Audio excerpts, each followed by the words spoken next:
Hello, everyone. Welcome to this special issue launch organized by the Jewish Muslim Research Network and co-sponsored by the Frankel Center for Judaic Studies and the Global Islamic Studies Center at the University of Michigan. My name is Saleem Bharat. I'm a collegiate fellow in the Department of Romance Languages and Literatures at the University of Michigan, and also one of the coordinators of the Jewish Muslim Research Network. Welcome, everyone. We're going to talk about a new special issue of the Journal of Religion, State and Society today that's co-edited by Saleena Saleem and Sunarwoto. Saleena Saleem and Alexander Arifianto. Sunarwoto is one of the contributors. So let me introduce the co-editors and the contributors who are here with us today, as well as our two discussants, Nader, Hashemi, and Danny Postel. And then I'll hand things over to Saleena and Alex to talk about the special issue, and then we'll go to the two contributors who are here to discuss their contributions. And finally, we'll have Nader and Danny respond before going to a general Q&A session. So Alexander Arifianto is a research fellow with the Indonesia Programme as Rajaratnam School of International Studies at Nanyang Technological University in Singapore. His research interests include political Islam and contemporary Indonesian politics. Saleena Saleem is a PhD candidate in sociology and a graduate teaching assistant at the University of Liverpool. Her research interests are on the political sociology of Muslim societies in Southeast Asia, with a current focus on ethno-religious and gender politics in Malaysia. And we also have two contributors to the special issue here with us today, Ramazan Kilinch and Sunarwoto. Ramazan is director of the Islamic Studies program and an associate professor at the University of Nebraska, Omaha. And Sunarwoto is a professor from the State Islamic University of Sunan Kalijaga, Yogyakarta in Indonesia. We also have our two discussants here, Nader Hashemi, director of the Center for Middle East Studies and an associate professor at the University of Denver, and Danny Postel, assistant director of the Center for International and Area Studies at Northwestern University. So let's go straight to our co-editors, Saleena and Alex. Maybe you can tell us a little bit about the special issue, and then we'll hear from the contributors and finally the discussants. Okay, thank you, Adi, for organizing this webinar for us. Good morning to those of you in the North America. Good afternoon to those joining us from Europe. And for those of us in Asia, thanks very much for being here because it's late in the night. Now, the idea for this special issue was conceived by my co-editor Alex and myself after we put together a panel on Muslim sectarianization in Southeast Asia for the 2019 Berlin conference organized by the European Association for Southeast Asian Studies. Now, one of the key questions we wanted to explore was whether there could be utility in engaging with the sectarianization thesis to understand intra-Muslim group divisions and rivalries in Southeast Asia. We later expanded this exploration to contexts beyond Southeast Asia, and to this objective, our special issue includes a paper on Turkey. Now, the sectarianization thesis we engaged with was developed by Nader, Hashemi, and Danny Postel to explain contemporary forms of Sunni Shiite sectarianism in Middle Eastern authoritarian contexts. They define sectarianization as an active process shaped by political actors operating within authoritarian contexts and who pursue political goals that involve the mobilization of popular sentiments around identity markers. And oftentimes in the Middle East, these are religious identity markers. Now, the overarching question our issue addresses is whether the sectarianization thesis is relevant to help study Muslim sectarianism in country contexts where the Sunni Shiite schism is not implicated in present-day manifestations of group contestations. So in short, yes, our issue argues that there is theoretical utility in engaging with the sectarianization thesis to study other salient forms of intra-Muslim divisions and rivalries in contexts that are vastly different from the Middle East. And our issue attempts to show how this is possible. So we look at three Sunni majority country contexts: Indonesia, Malaysia, and Turkey. The divisions and rivalries in this country context occur between Muslim groups that are theologically and religiously similar, rather than being intrinsically distinct in the way that Sunni and Shia sects are. Now, in Hashemi and Postel's sectarianization thesis, the process is facilitated by specific conditions, such as one, the society has to be divided along sectarian lines. Two, there is the element of authoritarian rule. Three, governmental legitimacy deficits. Four, geopolitical forces that resonate across national borders. And five, elites with a cohesive capital to mobilize people along sectarian lines. And this suggests a top-down approach in the sectarianization process. Now, as you will note in the discussion that ensues, some of these elements are relevant to our case studies, but not necessarily all of them. For example, Indonesia, Malaysia, and Turkey each have relatively stable political systems that can be viewed as functioning electoral democracies, albeit with limitations to free and fair electoral processes that are recently exacerbated with challenges of democratic backsliding. Now, in engaging with the sectarianization thesis to study Sunni majority countries that are not implicated by the Sunni Shiite schism, our job is to address what is necessarily sectarian about the intra-Muslim divisions and rivalries in these country contexts.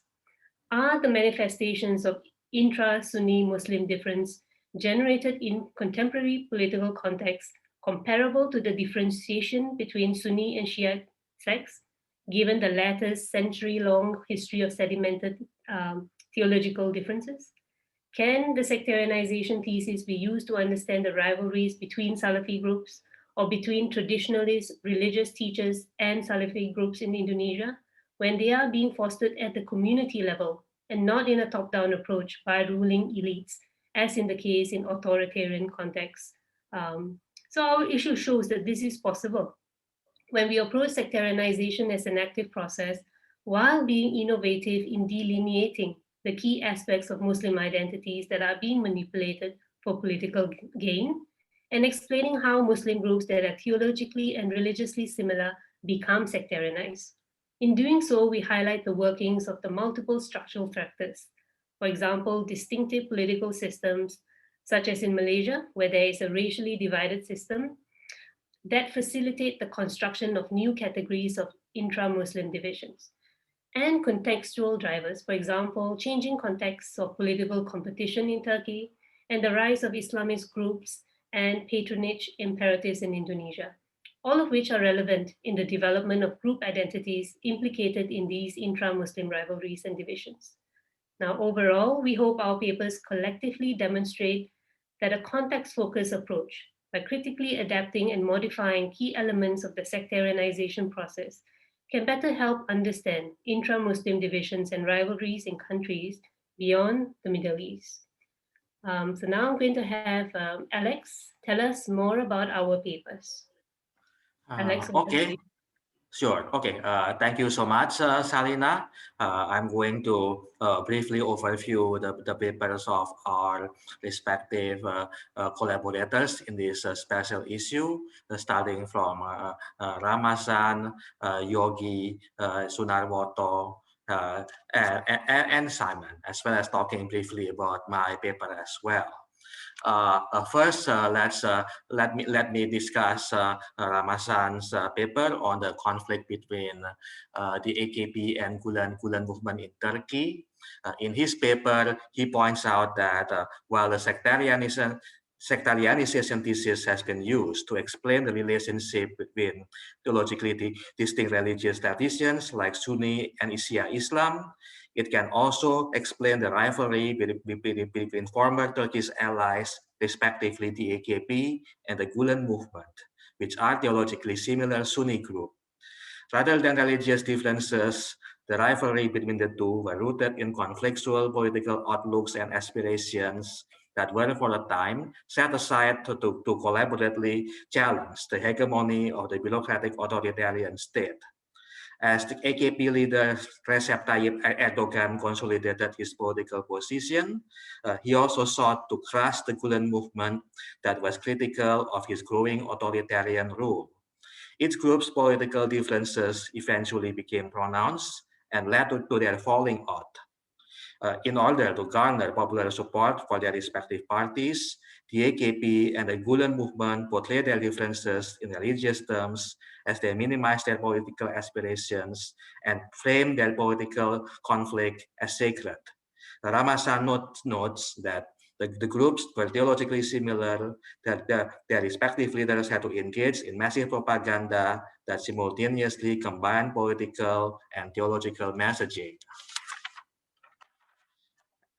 With regard to the Indonesian case studies in these collections, all of them highlight the importance of enriching the insight of the sectarianization thesis within specific historical and local contexts.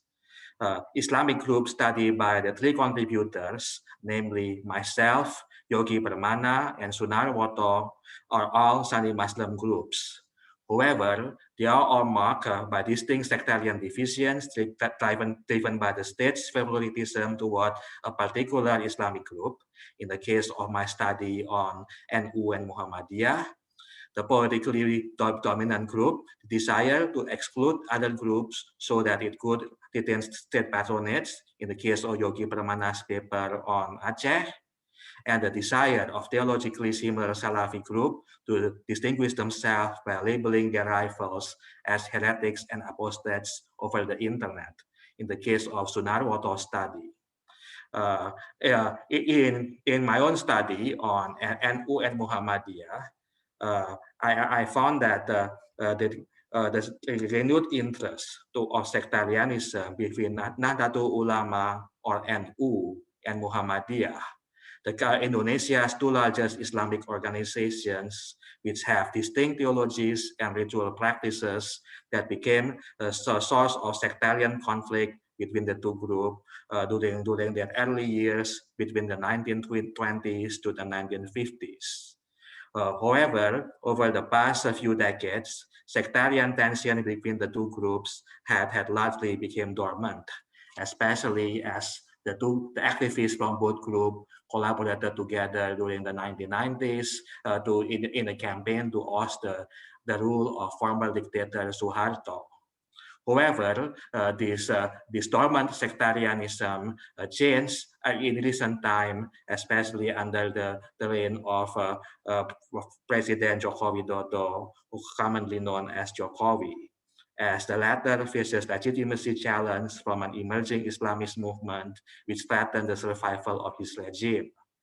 To deal with such challenges, Jokowi explicitly formed an alliance with NU and heavily promoted as a moderate Islamic alternative to other Islamic groups, and above and beyond other groups such as Muhammadiyah. NU responded by this state favor by beginning to attack other groups like Muhammadiyah and others and labeling them as quote-unquote Wahhabi influenced and radical Islamic organizations in order to delegitimize them. I concluded in this study that while Indonesia is a democratic country with regular elections judged largely as free and fair, its political structure allows sectarianism to occur because the country has some illiberal features, including declining respect toward freedom of expression and weak state capacity. In the study of Yogi Permana, he discusses political sectarianism in the Indonesian region of Aceh and argues that it is driven by the desire of the region's traditionalist ulama to retain state patronage and to block other Islamic groups from accessing it. Due to the special autonomy status that Aceh has, granted by the Indonesian government, the provincial government of Aceh is able to impose Islamic law as a legal foundation for its citizens. Hence, traditionalist Acehnese ulama, the dominant group within Aceh, which is also called Aswaja, became influential in local policy making. Since the Aswaja Ulama wants to protect their access to the provincial government's patronage, it issued a fatwa in 2011 declaring their group as the official Islamic authority in Aceh. It also issued this led to violent attacks against Salafi and Muhammadiyah groups. Permana shows in his paper that Islamic groups that are closely related with the state, such as Aswaja, can be motivated to engage in sectarian rhetoric and actions against their rivals on their own, in order to keep and retain the state's patronage for themselves. While Sunarwoto contribution takes a slightly different angle from my contribution as well as Yogi's, he focuses on the sectarianization between different Indonesian Salafi groups, which is motivated by regional differences and the desire to outbeat their rivals in the competition with other Salafi movement. In his article, Sunarwoto examines sectarianism between two different groups of Salafis, the Makladis and the Roja, which is largely taken place virtually on social media and conducted by rival preachers from this group. They accuse each other of condemning heretical innovations or bidah, apostasy, and other forms of rhetorical sectarianism. Nonetheless, Sunarwoto finds that there are macro-political considerations behind this group action as well. For instance, their desire to seek recognition of fellow believers that their group is a true Salafi organization. This group also compete to seek so-called political affirmation in order to criticize their rivals that are accused of being too cooperative with the Indonesian state on issues such as counter-radicalization and counter-terrorism measures.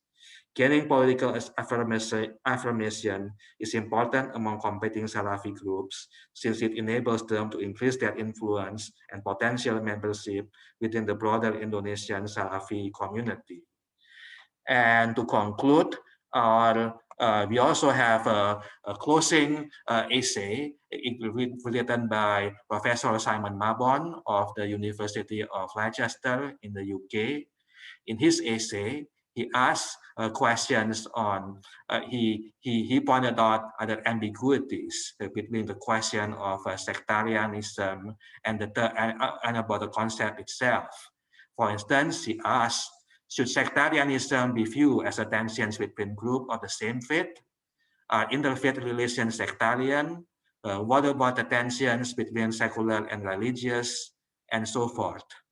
He argues that how one answers these questions determines a scope of analysis which facilitates the inclusion of a range of different groups. And he proposed that there is nothing inherently Middle Eastern about any of these characteristics, although the region undeniably possesses the hallmark of such approaches. And then he also complements Saleena as well as the other article contributors for making this comparative analysis in our special issue between Middle East and non-Middle Eastern processes of sectarianism.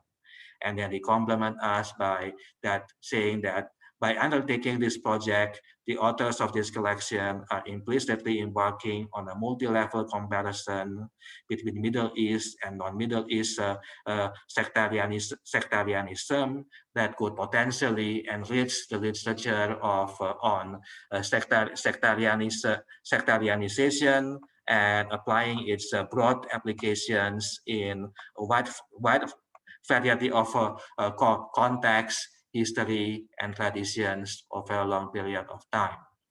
So that concludes the summary of our special issue. And now I'm going to turn the floor into our next speaker. Thank you, Alex, for that summary and an introduction. Ramazan and Sunarwoto, would you like to tell us a little bit more about your articles in this special issue, maybe starting with Ramazan? Thank you. Thank you, Saleena and Alex, for including me in this project. It was a pleasure to work with you, and also it was a pleasure to think more about Nader, Hashemi, and then a Postel sectarianization thesis within the Turkish context, which in the beginning seemed not much relevant, but as I got into the details of the thesis and also the Turkish politics, which became very, very relevant. So my paper departs from the rest a little bit because it's not about Asia, but it shares a lot with the other articles because I examine the sectarianization thesis among theologically similar groups, which is the case almost in every article in this spatial issue. So it examines how political considerations influence creation of religious discourses, which is in line with sectarianization thesis, among rival groups in Turkey. I look at religio-political discourses of Justice and Development Party, AKP, and the Gülen movement in Turkey, especially how those discourses shifted once they became political rivals in the 2010s.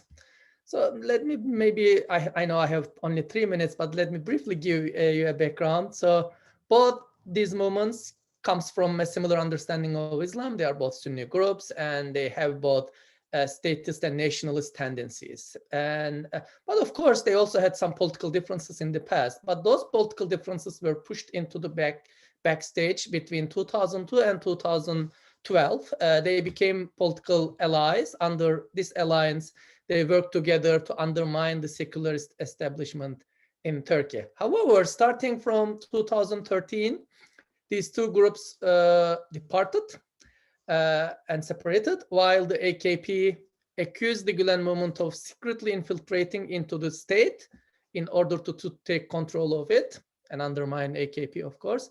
The Gülenists blamed the AKP for covering up its corruption by demonizing the movement in public.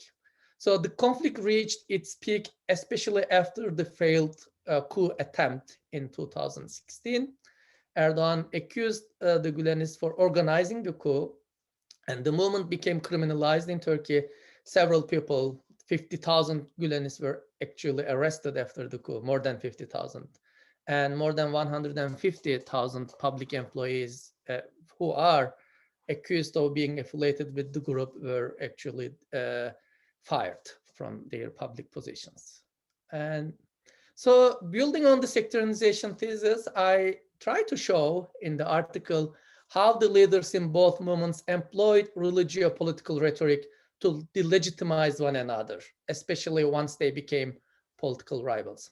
So the AKP leadership portrayed the Gülen movement as a heretical religious group used by foreigners to undermine Erdogan. And they referred to Fethullah Gülen as a traitor and a collaborator with international powers. The leaders in the Gülen movement represented the AKP as a corrupt and authoritarian organization, which deviated from religion and suppressed sincere Muslims in Turkey, even though they appeared to be religious. So Gülen depicted Erdogan as a leader who appeared to be Muslim in public, but undermined religion from the backstage. He likened him, Gülen likened Erdogan to the leaders who oppressed and murdered Prophet Muhammad's family in the early stages of Islam, so some religious symbols were used. So the sectarianization thesis, as already been explained, has usually been used to explain relationship between theologically relatively more distinct religious traditions. But in this work, along with my colleagues, I use it to address the rivalry between theologically similar groups. In this case, the leaders need to engage in massive propaganda to create, quote unquote, differences. So because they need to persuade their support base, which happens to be very similar, actually, the support base of AKP and Gülen movement in terms of theological things were very, very similar. So through sectarianization, the leaders in the AKP and the Gülen movement consolidated their support among their ardent supporters. However, the sectarianization process actually not only deepened the conflict between AKP and the Gülen movement, but also it divided the opposition against the authoritarian state in Turkey. This is a very brief summary of my work in this spatial issue. Thank you.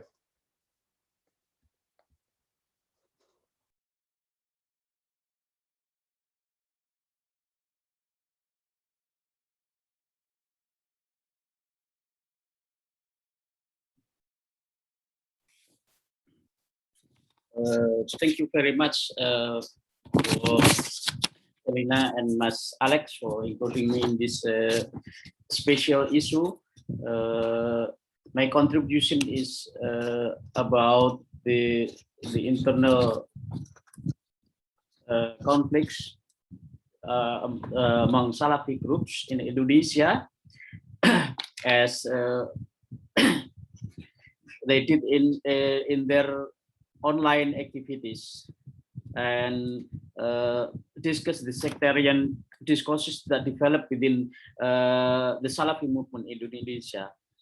Salafi, as we know, is Islam which is believed by its supporter as pure Islam, because it is as interpreted by the Salaf, three early Muslim generations.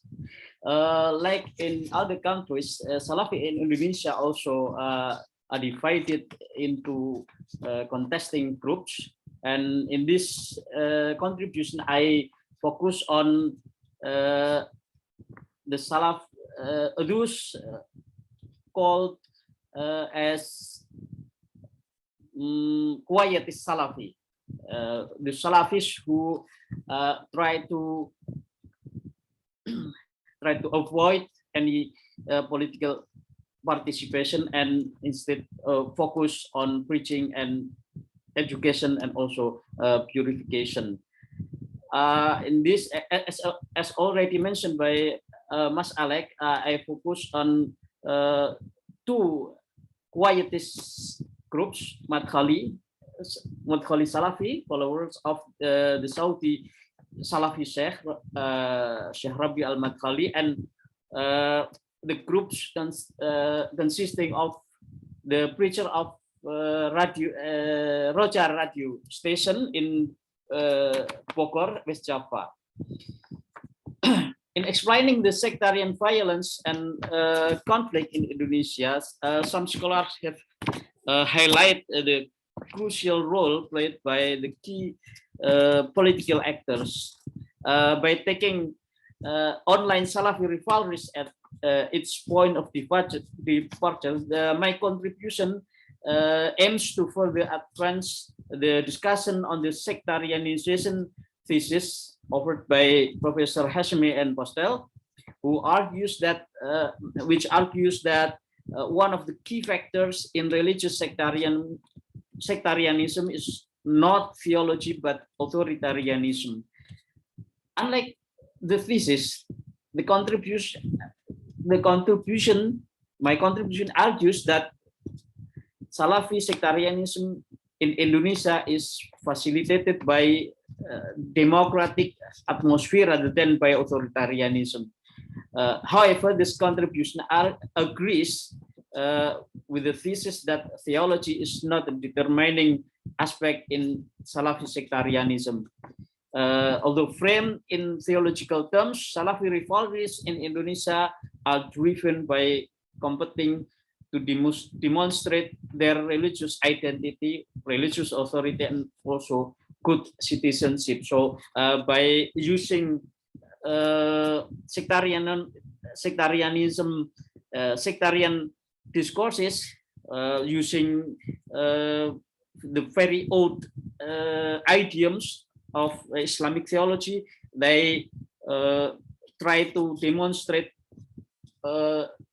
who has the right to represent the true Salafism, and also in a broader context, they want to show that Salafi is relevant to Indonesia because Salafi can become, or Salafis can become a good citizen in accordance with the Islamic tenets. Thank you. Thank you, Ramazan and Sunarwoto. Before we go to the discussion, Saleena, would you like to tell us a little bit more about your paper on Malaysia? Yes, okay. So I'm going to try to be brief because I want us to have enough time to hear our discussions and also have the Q&A. So my paper focuses on Malaysia, and at the empirical level, my article provides an explanation for the present-day salience of the liberal Muslim as a pejorative category in Malaysian politics. It does this by locating the foundational sectarianizing links in recent socio-political crises. So the analysis looks at competing ideas forwarded by two main political groups, the UMNO elites and their supporters. This is the dominant political party, basically Malay nationalists, and the reform-oriented political coalition, and this is multi-ethnic in nature. So the analysis starts with the pro-democracy reformasi movement in the late 1990s. Then it goes and looks at the religious freedom challenges in the 2000s, and this is the contention with the secular civil and Islamic court systems, and then the mounting electoral challenges to UMNO over the last 3 general elections. So the argument is simply this. UMNO elites had to manage political legitimacy crisis and electoral challenges as ethnic minorities and Malays in the urban areas shifted their political loyalties to the reform-oriented rivals. So elites had to minimize the political threat posed by these new credible Malay rivals who also competed for Malay votes. So rather than being driven by religious considerations, the elites were motivated by political competition to otherize their Malay rivals as less liberal, which has contributed to polarization both within the Malay group and in Malaysian politics. So I just want to highlight the paper also contributes 2 important points from this Malaysian case. Firstly, there was no pre-existing liberal Muslim identity that was readily available for manipulation by the elites. And yet, the sectarian difference could be constructed because I make the argument that there was a significant element of division already entrenched, and this is the racially divided political system. And secondly, in such context, the sectarianization occurs over a period of time rather than in a single stage. So the sectarianization occurs in cumulative stages under the facilitating conditions of political competition and uncertainty created by socio-political crisis. Okay, I'll stop here. All right, thank you. Let's hear from Nader and Danny in whichever order you prefer. Yeah, just so that everyone knows what we plan to do now, Danny and I had a division of labor where we divided the papers into 2 groups. Danny will do 3 of the papers and I will do the other 3. And we have, according to my calculation, we each have about 12 minutes each to stick within the timeline, which means about 4 minutes per paper. So we'll try to stick with that timeline. And Danny, I'll turn it over to you. Do you want to begin with your comments? Why don't you go first, since your the papers you took were the earlier ones? Sure. Sure.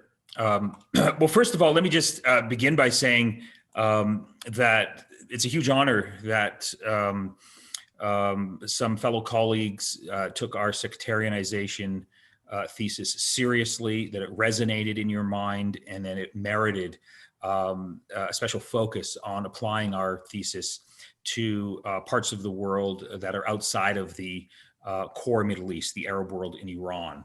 We're quite flattered to see that what Danny and I sort of developed over a few conversations has had intellectual resonance. I just wanted to mention at the outset that I was so thoroughly impressed by the papers that I read that I strongly recommend you turn your papers into an edited volume. It would give your work much greater visibility. Yes, Danny and I have an interest in this book, in your book, an edited volume coming up, because obviously it elevates our own reputation. But that aside, I think you should seriously consider that, and I'd be happy to talk to you offline about how you can find a suitable publisher. So I began, the first paper that I read closely was Saleena's paper on liberal Muslims in Malaysian politics and the question of sectarianization. I really enjoyed the paper. Personally, I've been traveling to Malaysia quite regularly over the last few years. And so I know something about what's happening there in terms of the internal politics, the polarization. And so reading this paper was a joy and a pleasure. She does an excellent job in applying our sectarianization thesis to the case of Malaysia and to the contentious politics that dominate the Malaysian landscape. One of the problems that exists in this paper and across, I think, all of the papers, at least the ones that I read, is the question of terminology and to what extent is the terminology accurate. So in the case of Malaysia that Saleena examines, a sectarian conflict, and she uses, of course, the sectarianization thesis, or she talks about the sectarianization of the liberal Muslim other to describe what's going on. The term sect has a specific meaning. Sunnis and Shias belong to a sect. Protestants and Catholics are sectarian groups. This refers to sort of, subgroups under a broader umbrella that have developed their own theological, understandings of religion, despite a common origin. So when you apply the term sect or sectarianism or sectarianization to the context of, Malaysia or Indonesia or Turkey, technically we're not really talking about, sectarianism in this sense. We're more accurately talking about intra-sectarian differences among Muslims in Malaysia. All of them are Sunni. Shia Muslims are not involved in this dispute. The real divisions are between more conservative Sunni Muslims and more, liberal-oriented Sunni Muslims, although the term liberal here is deeply problematic, emotionally charged. In the Malay context, the groups that are labeled as liberal Muslims don't self-identify with that group at all. So we do have a terminological problem. But as we say in the introduction to our book, to make better sense of the politics of sectarianization, we draw upon the literature on ethnic political mobilization. And we say that there are functional similarities between ethnic and religious mobilizations that can be illuminating. And we do talk about, the instrumentalist school of thought and the constructivist school of thought to explain the dynamics of conflict. And so fundamentally, I think what our book does argue theoretically, and I'm glad that the contributors picked up on this, is that we're not strictly speaking about, theological sects, but we're talking about the dynamics of group conflict. Whether the dynamics of group conflict deal with religious sects, ethnic groups, racial groups, groups defined by economic class, or in the case of Saleena's study of Malaysia, political parties, most of whom are Sunni Muslims and are contesting for political power. The core thesis that we advance is really about the dynamics of group conflict. And it is about, the active process of, conflict that is shaped by political actors pursuing political goals involved in the mobilization of identity markers. And fundamentally, our thesis is about, the politics and the dynamics of groups that are seeking political power, that are trying to hold on to political power and preventing other groups from attaining political power. And so she does a really good job in, I think, doing this in the context of contemporary Malaysia. What's interesting about her particular contribution that contrasts with the case studies that we look in our book is that the construction of the liberal Muslim other by conservative Muslim forces connected to the dominant political party in Malaysia, UMNO, is a historically new development.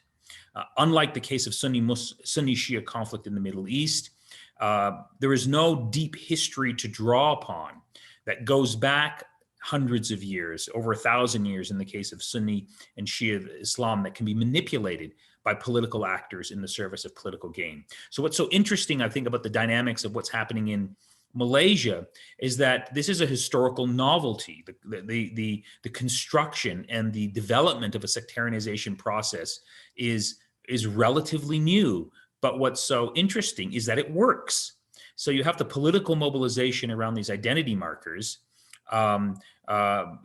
producing debates over who's an authentic Muslim and who isn't, an attempt to marginalize and exclude and securitize the discourse over identity politics. But the key question is that despite its historical novelty, this is in many ways dreamt up and developed and constructed from scratch. Nonetheless, it still works and there's staying power. Why that works and why it's so effective, despite its novelty, I think deserves greater treatment and analysis. Also, the other big difference between Malaysia and Indonesia and the Middle East, and the cases that we look at, is in the case of the Middle East and the Arab world, our thesis looks at, states, and it applies most specifically to Saudi Arabia, Iran, Syria, and Yemen. None of these societies are free. None of them have fair elections or free elections. The states in question are extremely repressive. They're despotic regimes. There's no meaningful electoral politics that takes place.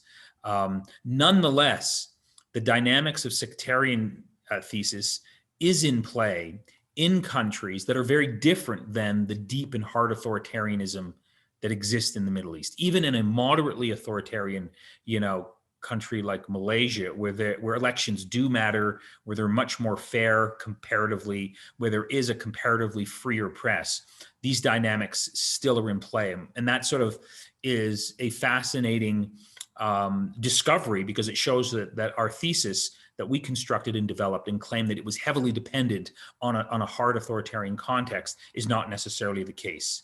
What also struck me in this paper is why the label of liberal Muslim sort of works in the case of Anwar Ibrahim and his opposition coalition. As Saleena correctly points out, Anwar Ibrahim has stellar religious and Islamic credentials, and he has support from political groups in civil society. Anwar Ibrahim is no Irshad Manji, he's no Majid Nawaz, and he's certainly no Ayaan Hirsi Ali.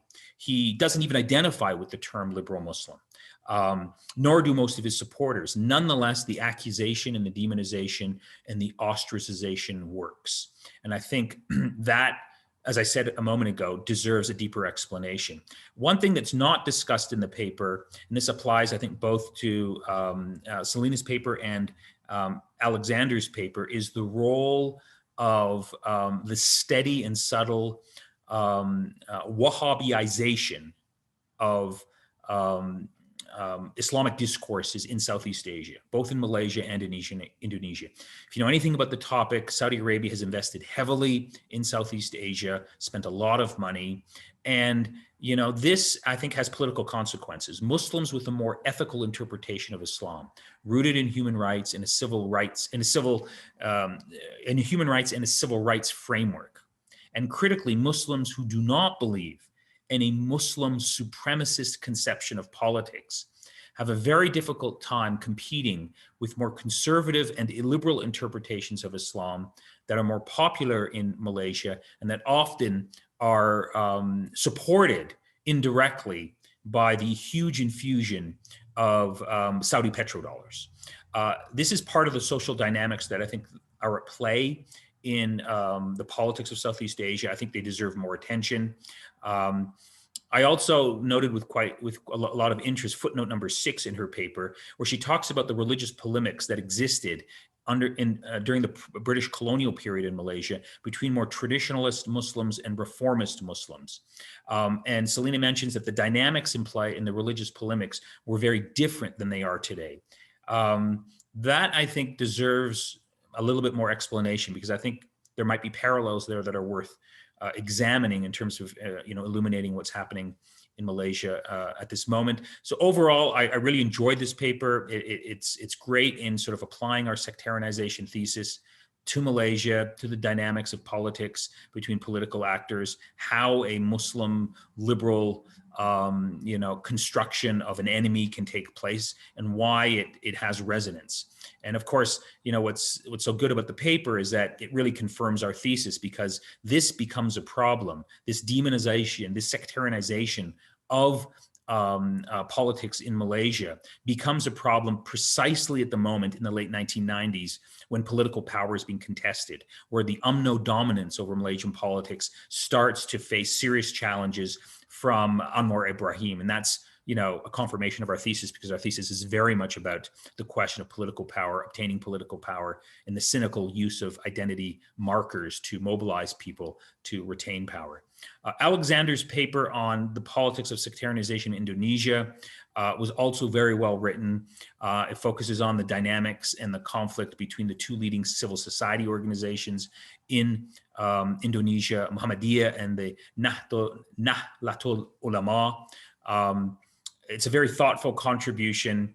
And of course, what's so interesting and unique about it is that technically in this paper, we're not talking about sectarian tensions and conflicts among political parties that are seeking to obtain power. We're talking about civil society groups and their rising conflict and their sectarian discourse taking place primarily at the level of civil society, but of course engaged with state actors. Thus, the focus is very much on society, not on the state. This gives the paper some uniqueness in contrast to Saleena's paper, which is very much state-focused and focusing on political parties. Nonetheless, despite the focus on civil society actors, the sectarianization thesis applies to the case of Indonesia. Largely because, as Alexander points out, there's a desire by these civil society actors to access state resources, to access privileges from the state, to curry favor with politicians, which will then benefit the institutional interests of their own civil society organizations.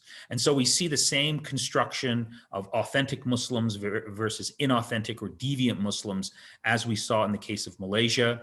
What's fascinating, though, and somewhat perplexing, is how the label of Wahhabi influence is actually used in the debate in Indonesia in very counterintuitive ways that I find perplexing. So it is the NU, it is the Nahdlatul Ulama, the more traditional group, that is accusing the more modernist Muslim group, Muhammadiyah, of being under the influence of Wahhabi Islam. When from a distance, one would think that it would be the reverse, because the NU is much more traditional in terms of its theological approach as opposed to Muhammadiyah. And this, of course, is then related to another puzzling question that Alexander talks about in his paper, and that is the question of why the more reformist, the more modernist, the less clerically oriented civil society group, Muhammadiyah, would ally itself, or at least segments of this group and segments of this group's leadership would ally its groups with Salafi Muslims in Indonesia in the form of the Defending Islam movement that rocked the country in 2016, 2017. That, at least theologically or intellectually, doesn't make sense, because you would think it would be the reverse.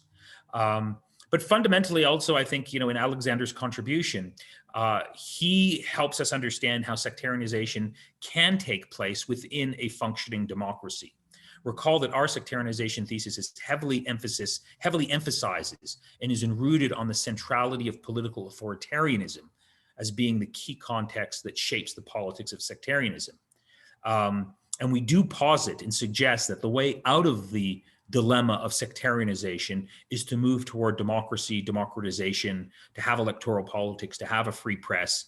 But Alexander's contribution of Indonesia complicates this story and complicates our thesis, because clearly you can see Indonesia not being a full liberal democracy, but at least a democracy nonetheless, and a liberal one at that.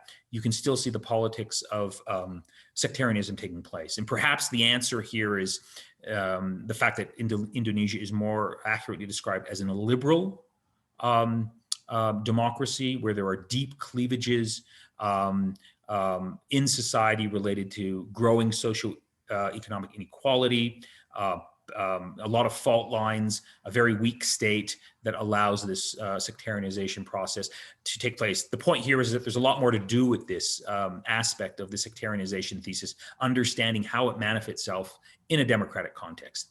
And finally, my friend Ramazan has written a wonderful paper on modern Turkey and the clash between the AK Party and the Gulen movement. It's clear, it's concise. Theoretically, he does make a contribution to our thesis when he mentions that the political economy of religion literature does overlap with our sectarianization thesis. We didn't think about talking about the political economy of religion literature in our book. If we could do it over, I would certainly add that to our analysis. Two themes sort of stuck out in my mind when I was reading Ramazan's paper, and that is the differences in the mutual demonization of rivals that takes place, the different character, the different nature of the discourses that the AK Party employs when it comes to attacking the Gulen movement and the reverse. So in reading Ramazan's paper, the AK Party's critique of the Gulen movement is very much rooted in themes of nationalism, of sovereignty, and in anti-imperialism. The claim that the Gulen movement is a Trojan horse, it's allied with the CIA, it's allied with Israel, they're fifth columnists, they're working for foreign interests, they can't be trusted, etc. But the Gulen critique of Erdogan and the AK Party is very different. It's much more religiously based, it's much more historically based, and it's theologically based. You know, Fethullah Gulen draws upon the early themes of Islam, the betrayal of the family of the Prophet Muhammad, the story of the Prophet's grandson and Yazid, the figure of Sufyan.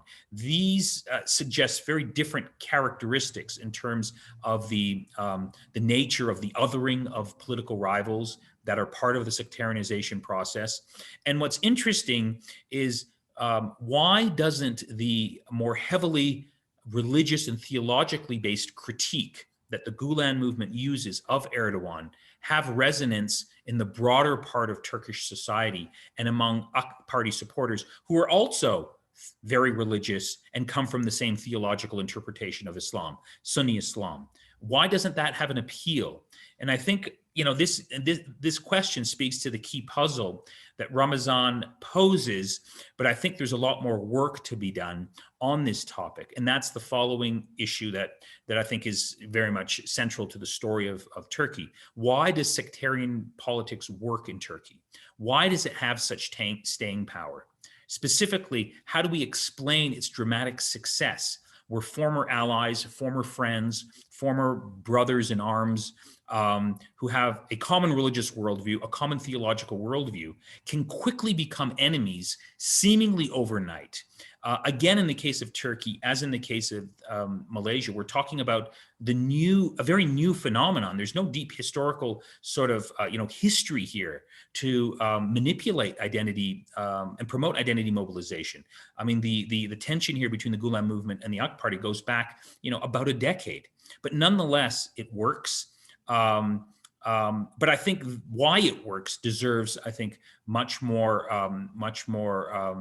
attention. And I just wanted to sort of mention in passing, and at the very end of my comments here, Jenny White's article on explaining the demise of democracy in Turkey and the rise of authoritarianism. She wrote this fascinating paper called The Spindle Autocracy in the New Turkey, where she seeks to explain the demise of democracy and the rise of authoritarianism as a function of group dynamics and competitive patronage networks that has to do with the political culture in Turkey that is deeply oriented toward authoritarianism, that revolves around the cult of the hero worship, that is very much revolved. It's a vertical process, and it crosses the Islam secular divide. In other words, secular groups in Turkey also suffer from this phenomenon, where you have a certain sort of leader that you are devoted to, whether it's Ataturk, whether it's Gulen, or whether it's Erdogan. And when he issues the command, everyone follows. And I think that's very much, a partial answer to why sectarianism and sectarian politics in the case of Turkey, I think, has worked. And there's no person better than Ramazan to sort of develop this aspect of the story of Turkey, and perhaps an updated version of this article or in some of his future work. I've gone beyond the time that I was allotted. Thank you very much. Danny, over to you.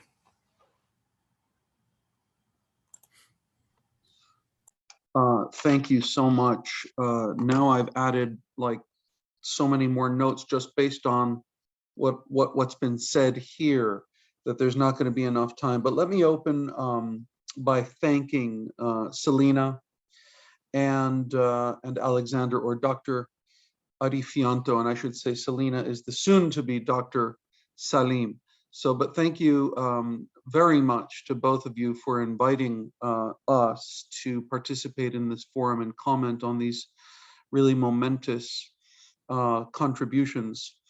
It's a huge honor, really, as Nader said, an enormous honor to see that our sectarianization thesis has helped frame and generate such a rich series of empirical interventions. It's enormously rewarding, and especially because it's so far afield in some ways, perhaps not in others, but so far afield, at least geographically, from where our own volume, sectarianization, really focuses. Having said that, let me just make one point that I think sometimes gets lost in the commentary on our book. Yes, the book is principally focused on the Middle East, and specifically the Arab Middle East. But actually, there's one chapter, it usually doesn't get, it gets overlooked in much of the discussion of our book, but there's a very important chapter in our book that actually deals with Pakistan. And I would argue that that chapter by, interestingly enough, an Iranian scholar, Vali Nasr, that chapter in many ways is actually central. You could even argue formative to the entire project. I mean, when Nader and I first developed the idea of doing a book on this process that we named sectarianization, one of the very first things Nader said was, we have to reprint this chapter by Vali Nasr on the sectarianization of Pakistani politics. I mean, it was absolutely, I think, one of the very first things that we agreed on when we mapped out the book and what we wanted in it, who we wanted in it.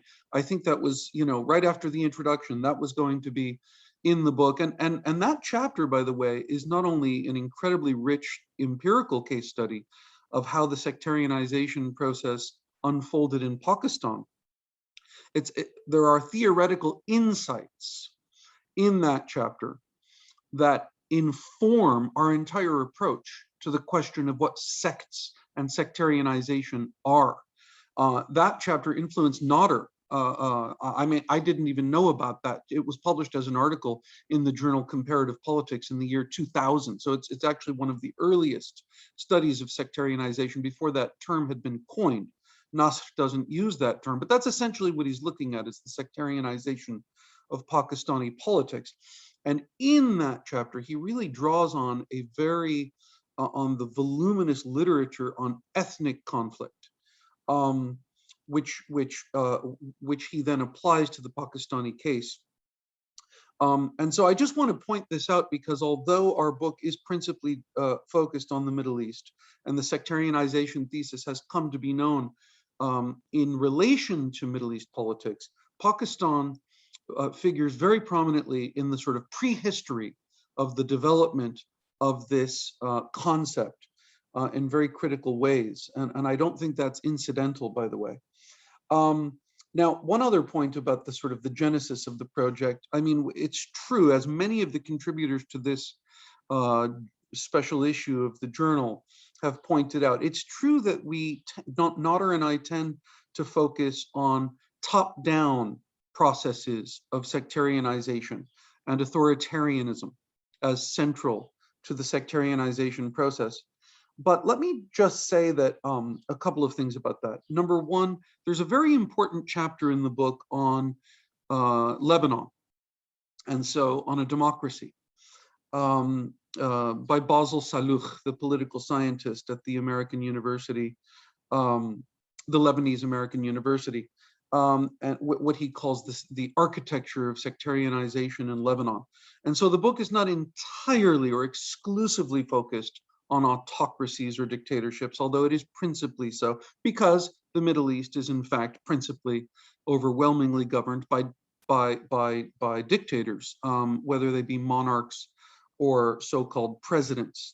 But Lebanon is actually an incredibly important case for the study of sectarianism, for obvious reasons.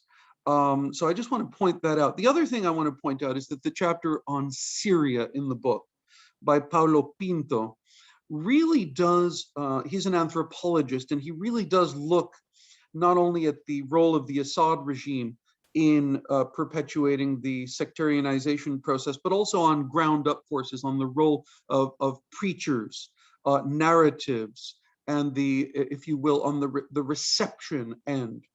In other words, the Assad regime is the principal culprit in the sectarianization of the Syrian conflict, to be sure. But there had to be some sort of receptive audience to this sectarianization narrative.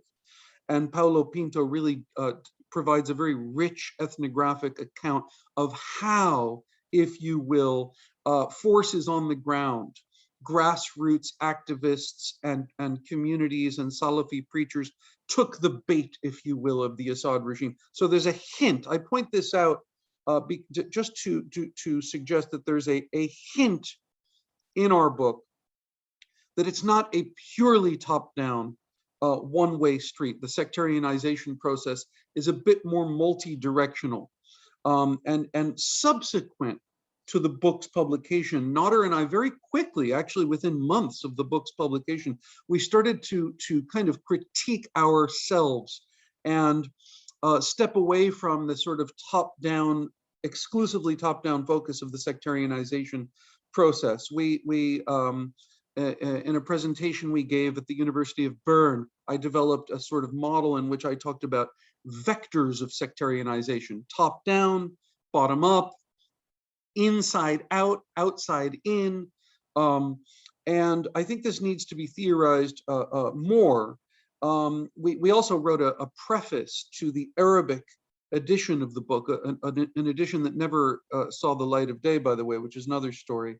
But in that preface to the Arabic edition, we talked about the need to think of sectarianization beyond just the top-down, state-driven model, and looking at more bottom-up processes. So having said that, that's why I think some of these, the papers that I had the pleasure of reading were so rich, because these, when you look at the sectarianization process in a case like Indonesia, it's so clear that these bottom-up grassroots, you know, from below forces are so critical to the story.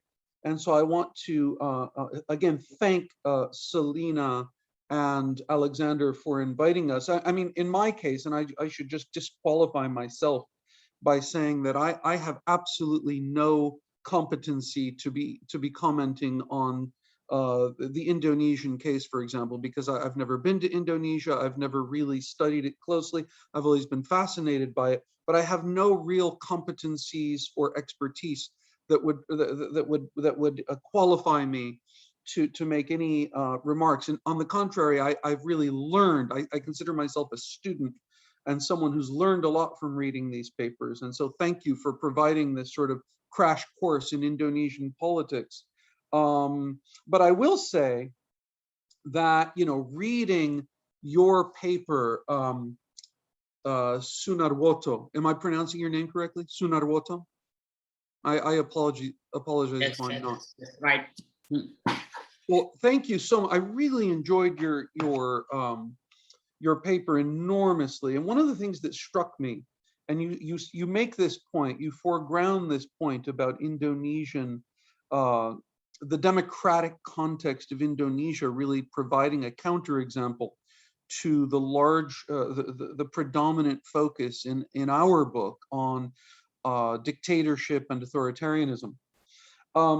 But let me just say that I don't think that there's any, again, because our book principally focuses on the Middle East is overwhelmingly governed by dictatorships. This is why our focus, why authoritarianism and autocracy figures so prominently in our study. But there's nothing necessary about that, right? It just happens to be that that's the region of the world where the preponderance of sectarian violence and conflict has exploded over the last several years. It happens to be the region of the world that Nader and I study most closely. And so that's why our book focuses on the Middle East. But there's nothing inherently Middle Eastern about the sectarianization thesis. And I would argue that there's nothing inherent or necessary about the context of authoritarianism that requires sectarianization to follow. And so actually, I think that there's something very rich about studying sectarianization or the intensification of intercommunal conflict in the context of democratic societies.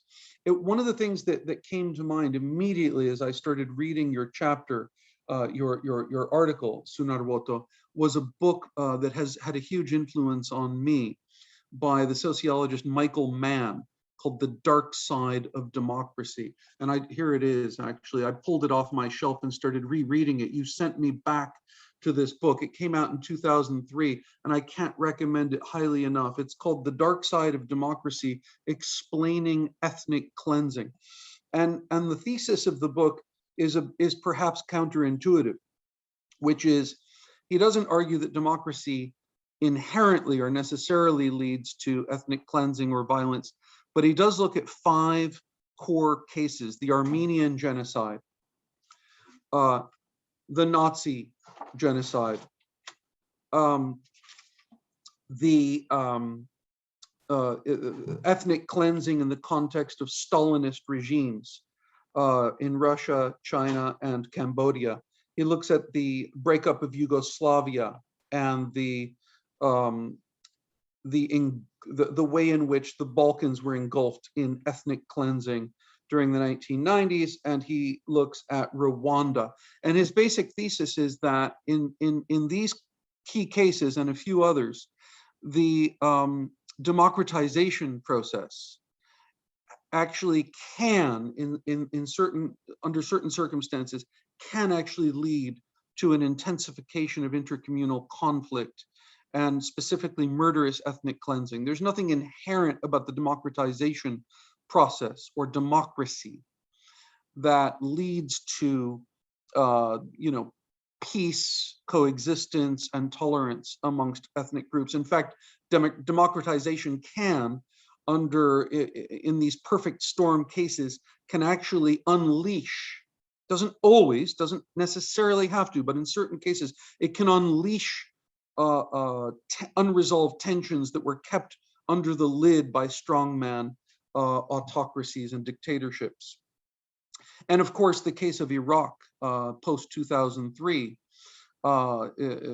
fits in many ways with this. I mean, you had an explosion of sectarian violence in the post-Saddam era. This should not lead us, of course, to adopt the reactionary sort of restorationist anti-Arab Spring position that says, oh, things were better under the dictators. It's a shame that they're gone because the Arabs are clearly incapable of ruling themselves. You need the strong man to keep a lid on these primordial passions and primeval hatreds. This is, of course, the new conventional wisdom in Washington, in London, in Brussels, and in many quarters of the media class in the West, sort of longing for the good old days of dictatorship.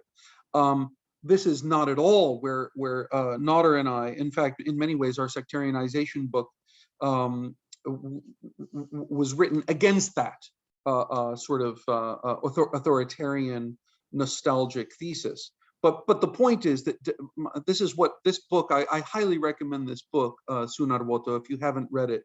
It provides, I think, a framework for understanding why sectarianization can not only happen amidst democracy, but actually coincide directly with democratization, with the opening that you talk about after the transition from the Suharto dictatorship in the late 1990s. A couple of other notes, and please cut me off if I've gone too long. I mean, I think basically the questions raised here about the applicability of the sectarianization thesis in the context, in these contexts of Asia, it just raises a lot of interesting questions about what it is actually that we're after, and what it is that sectarianism itself really is. Simon Mabon, in his concluding piece for this journal, really identifies this, where he says, whilst undeniably important, other ambiguities remain central, raising questions as to what is at stake in these discussions. For example, should sectarianism be viewed as tensions between groups of the same faith? Are interfaith tensions sectarian? What about tensions between secular and religious? What about sectarianism between different ethnic groups? Or should we view this more broadly, reflecting on any form of communal division in society? And this reminded me, I mean, this goes to the central question of what is it that we're talking about? Is sectarianization itself a subset of a larger category of intercommunal conflict? I mean, in the introduction to the book, Nader and I draw heavily on the literature on ethnic conflict and deeply divided societies. Lisa Wadeen, the political scientist and Syria scholar at the University of Chicago, had me discuss our sectarianization book to a class that she taught a couple of years ago on the comparative politics of the Middle East and North Africa. And in the Q&A, she asked me a question that really stumped me. It was such a fundamental question. I couldn't believe that I hadn't considered it, but it cut to the core of so many of these questions. She said, do you think that there's something specific about sectarian conflict that distinguishes it from other forms of conflict, ethnic conflict, intercommunal conflict? Is there something particular, something unique, something idiosyncratic about sectarian conflict that makes it, yes, it has similarities to these other forms of conflict, but is there something unique about it? And I couldn't quite answer the question. It really stumped me, but it gave me a lot of food for thought. And there's a chapter, I forget who it was that picked up on this. It was either you, Sunarwoto, or it may have been Yogi Setya Permana in his chapter. I think it was you, though, Sunarwoto, who picked up on this. There's a particular chapter in our book by the historian of religion, Adam Geiser, where he talks about, where he deploys the narrative identity approach to the study of Islamic sectarianism. And he really goes to a deep theoretical level of asking, what are the mechanisms? And it brings up this question that Nader has asked in his comments. Why do these things work? Why do these narratives, the propaganda, the fear-mongering, the demonization, the scapegoating, why do these messages and narratives take root? Why do they sometimes work and convince and even mobilize millions of people in a very short period of time? It's actually quite staggering in some cases. And it really raises interesting questions. I don't have answers to them, but I think Adam Geiser's attempt to think through how sectarian identity needs to be understood in a larger context of narrative identity approaches, how messages of sectarian othering appeal to certain emotional, they work on an emotional level. This is true of sectarian conflict. It's just as true of these other questions. So whether it's the Erdogan government's demonization of the Gulen movement, whether it's, conspiracy theories that have taken root in the United States, the country that I live in. I mean, how did millions of Americans subscribe to this bizarre, demented QAnon conspiracy in just a few months? And not only just subscribe to it, but act on it, willing to act on it and take action and storm the Capitol on January 6th.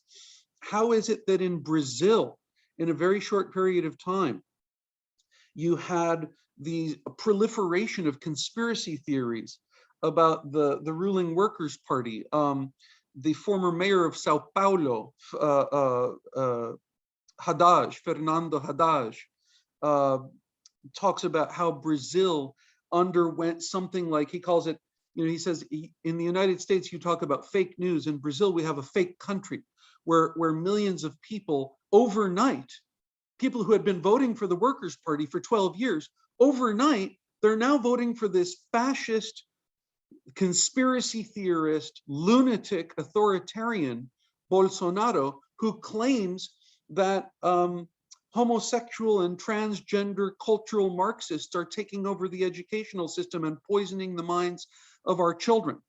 and people who had been voting for this party for 12 years all of a sudden are now subscribing to this fascist conspiracy theory.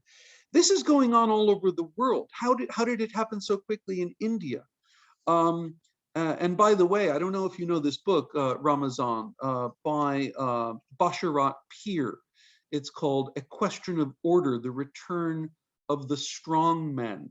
It's a very little, it's a short book, but it's a comparative study of Erdogan and Modi. And it's a very instructive study.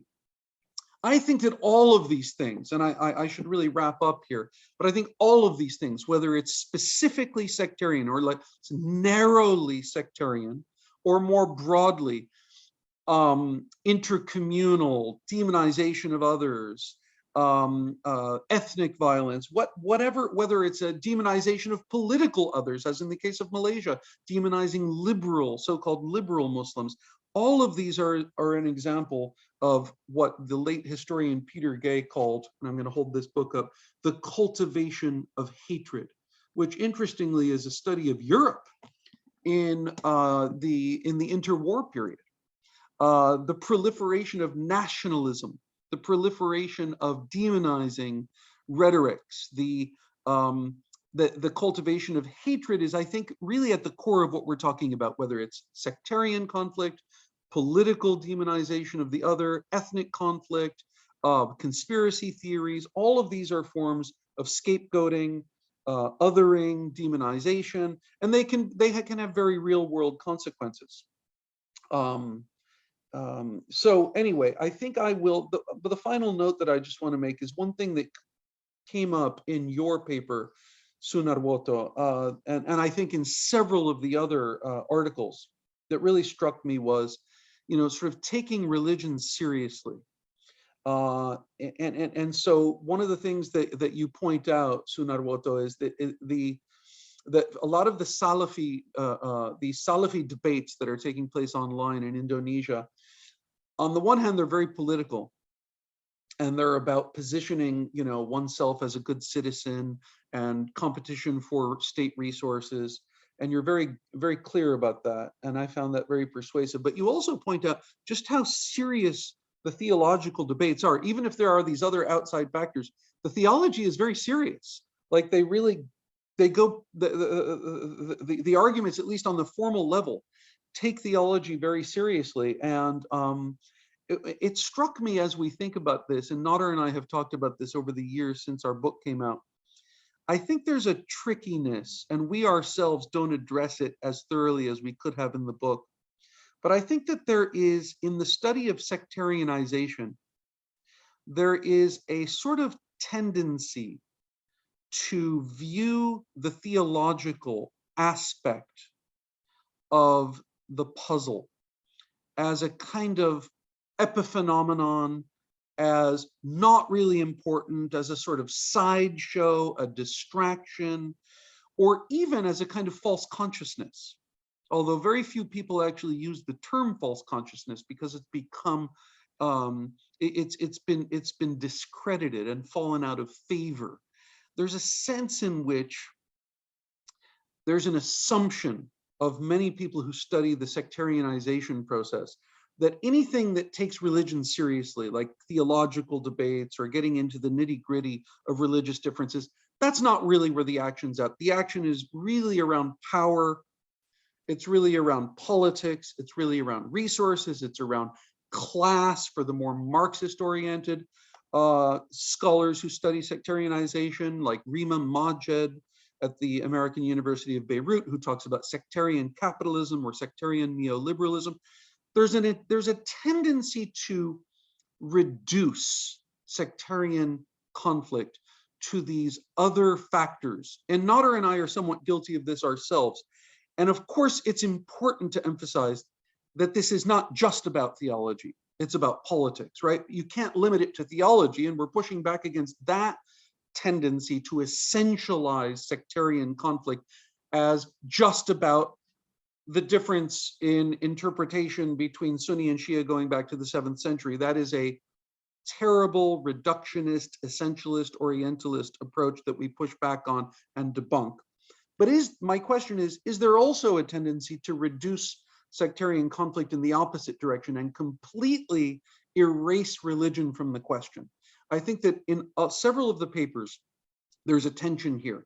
I think most of the, from everything I read, people are taking religion very seriously, while at the same time pointing out that it's not just about religion. It's multidimensional.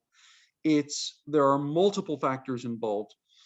I just want to identify that point, that I think that there's a false consciousness trap that some of us fall into in not taking religion seriously or arguing it out of the equation. There is a growing tendency in the sectarianization literature to do that. And I think it's important to remember that each case is different. In some cases, religion matters more than in others. In some cases, it's purely a ruse. In some cases, it's really just about it's just a form of communal identity. In some cases, though, religion does matter. I think Fanar Haddad, by the way, actually is very good at pointing out that in some cases, actually, theology can be very, the theological aspect can be very important and shouldn't be seen as necessarily as a negative thing. It can actually be quite a positive thing. It can actually help also in the desectarianization process.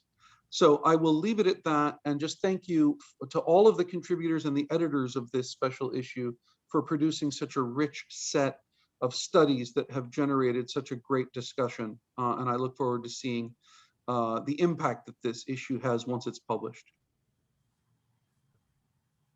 Thank you very much, Danny and Nader, for your illuminating and very thorough comments. Clearly, we've plenty of material here that would allow us to continue this discussion for many, many hours. Unfortunately, we've gone past our allocated time, but if there are one or two burning questions or comments that anyone wants to make, now would be a great time to do so.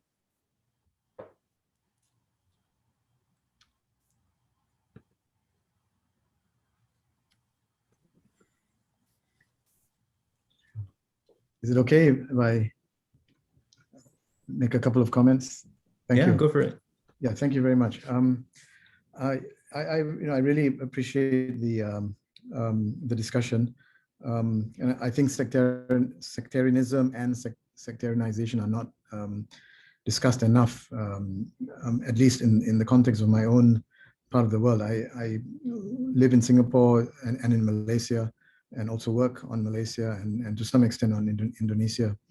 I wanted to make a comment about something that Professor Hashemi said about there not being long-standing Sunni Shiite community, such that aspect of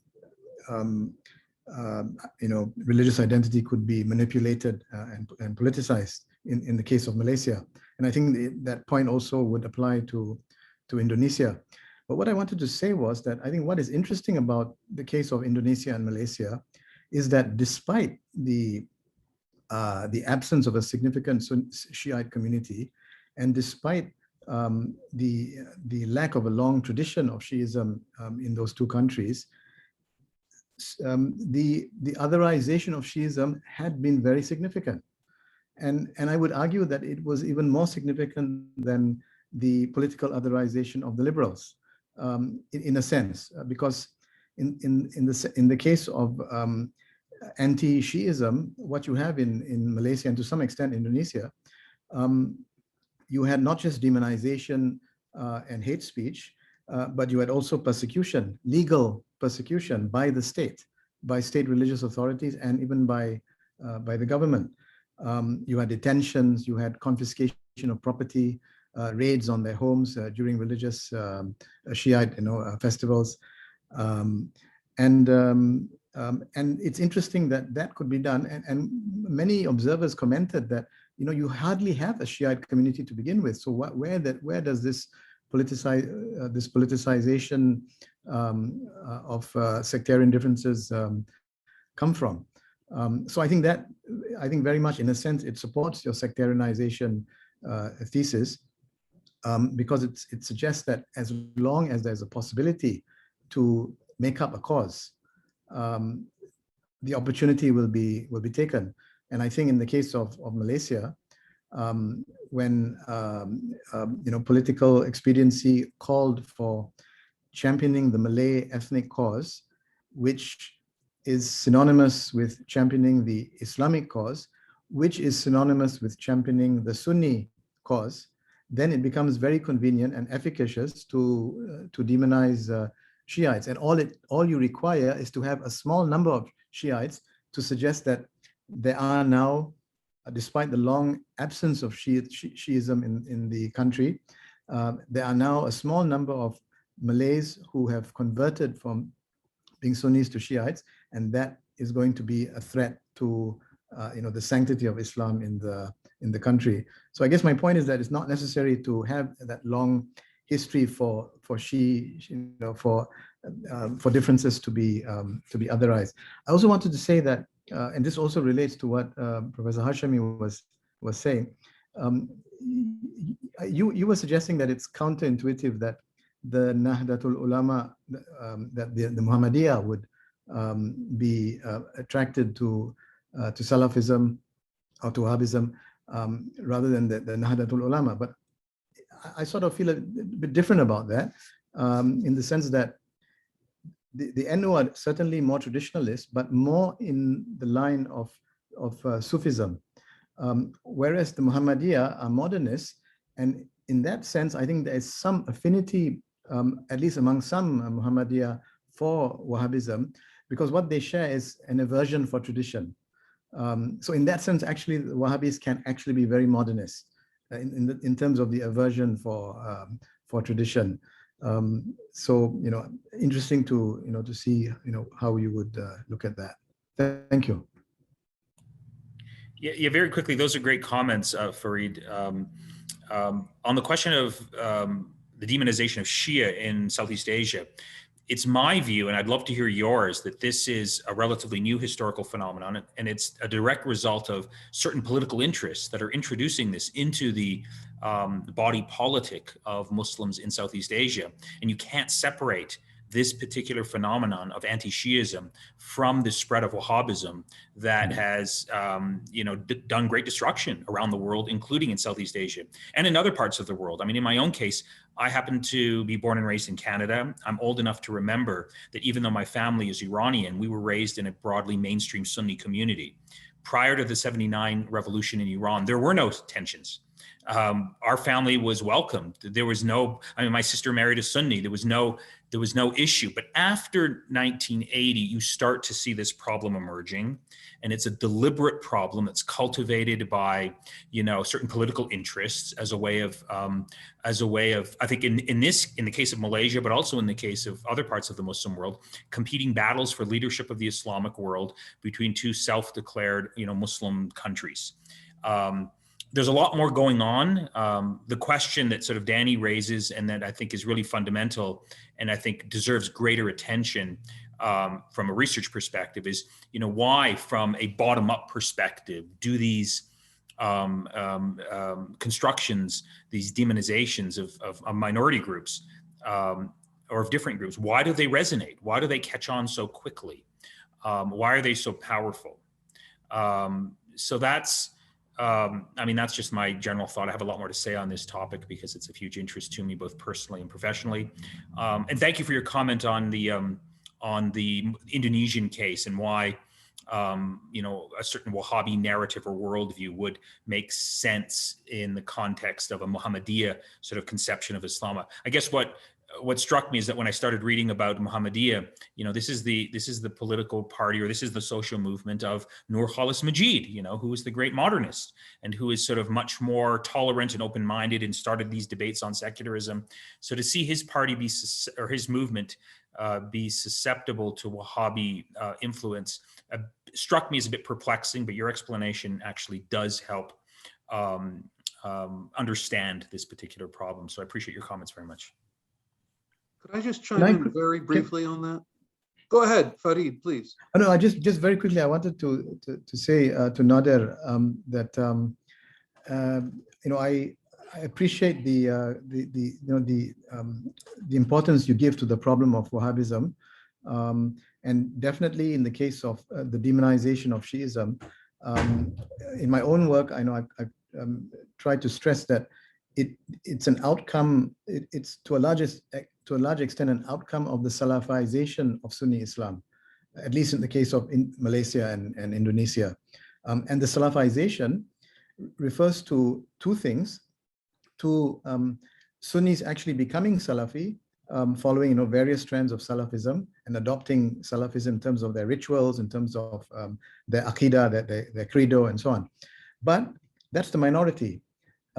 In the majority of the cases of Salafization involve Sunnis who remain Sunnis and who think they are Sunnis in terms of their rituals and practices, but they have adopted unknowingly Salafi ideas, which they have been preached to them and adopted by them because they were under the impression that this was the real Islam, that the pure Islam, and that many of the practices that they engaged in, traditional Nusantara, Southeast Asian Islam, were actually deviations. So they thought that they were actually returning to the true teachings of Sunni Islam. And part of that was the idea that Shiites are heretics, that Shiites have their own Quran, that Shiites, is a religion created by a Yemeni Jew by the name of Abdullah ibn Sabah from the period of Sayyidina Ali and so on and so forth. So the issue of Wahhabism and the more general process of Salafization, I think, is very fundamental. Thank you. Sorry, Danny. I think we're going to have to Okay. Call an end to things here, but we'll carry on the conversation. I'm sure everyone who's interested will be able to carry on the conversation offline and maybe in the near future in person. So I think this is a good place to end. Thank you very much, Farid, for making those very important points. And as you see, it's given people a lot to think about. And because of your comments, we could have continued this discussion for another hour. If you enjoyed today's discussion, I'm just going to put a link in the chat, which is the link to the website of the Jewish Muslim Research Network, which I run with my colleagues. This was the last event for this academic year, but we're putting together a program for the coming academic year. Thank you again to all of the speakers, the co-editors, the discussants, to everyone who came. And thank you so much to Anne and Lisa for their administrative support. And finally, many thanks to the Frankel Center for Judaic Studies and the Global Islamic Studies Center at the University of Michigan for supporting us. Thank you, everyone, and have a good day. Good night. Bye-bye.